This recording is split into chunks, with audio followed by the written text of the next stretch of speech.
we've got more wine. Hello everyone and welcome back to Matthew's Wine Lab. Today, I bought 10 different wines. So I thought I'd share what I bought and why I bought it. First up, we have a King Maui Reserve Sauvignon Blanc from New Zealand. As you may have seen, I paired one King Maui Reserve with the balsamic and honey glazed salmon I made for Mother's Day. So I thought I'd restock. At the store, they had both the 2024 and the 2025 bottles there. So I thought I'd get one of each to compare years. To me, it's always fun to compare vintages when possible. So this will be a fun little experiment. With summer coming, I thought I would add another Sauvignon Blanc to my cart.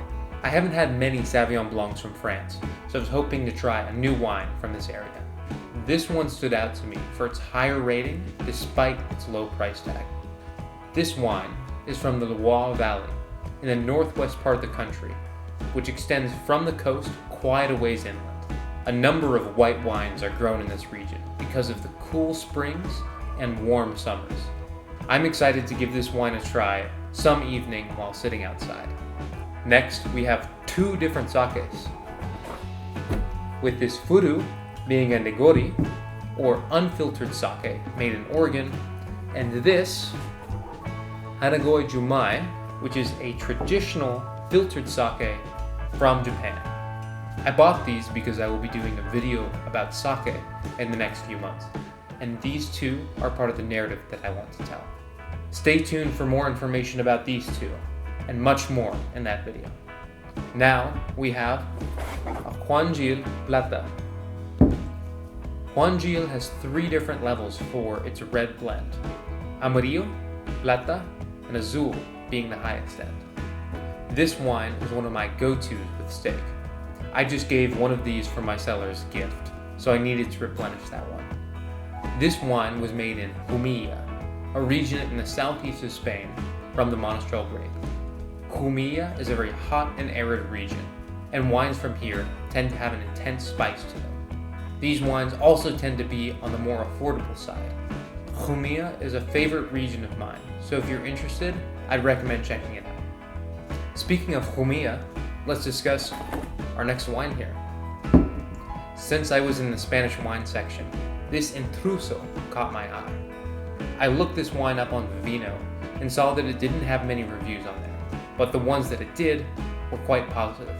Since many reviews said it was oak forward, and I like the region, I thought I'd give it a try. I'll report back after tasting it. Moving on to our next wine, I've really been enjoying Merlots a lot recently and wanted to try a new one. At the store, I found Precision's District Series Merlot, which is an interesting concept. The goal here is to spotlight fruit from different areas of California, and I love that. This one comes from Vineyard Number 8, which is in the Rutherford AVA in Napa Valley. It's not very expensive, so I'm hoping it's a good wine that I can continue to buy going forward.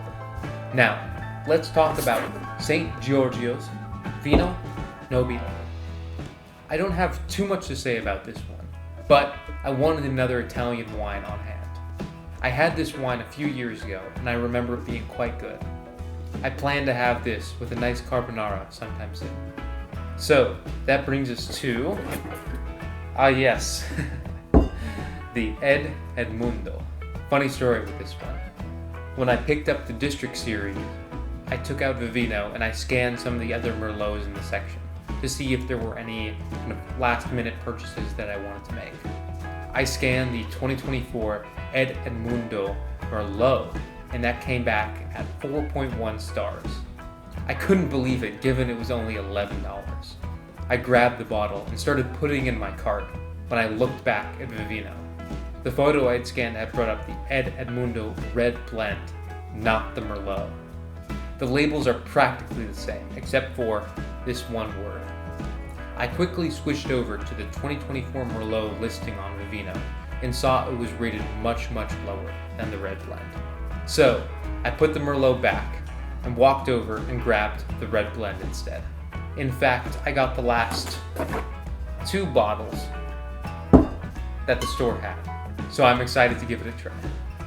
And lastly,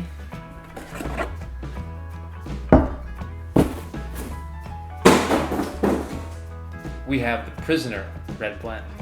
The Prisoner is a bold red, and an unusual mix of many different varietals.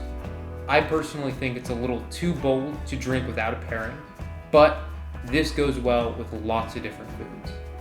A lot of people that I know who have different tastes in wine have really enjoyed this one, which speaks to its versatility. Overall, this is just a really good, solid wine. Well, that's all 12 bottles I bought. Do you have any suggestions for wine that I should buy on my next shopping trip? Let me know in the comments below. Who knows? Maybe I'll do a review of your ideas. If you liked the video, feel free to give it a like and subscribe to the channel. Both of those greatly help new people find our content. Thanks so much for watching, and I'll see you next time.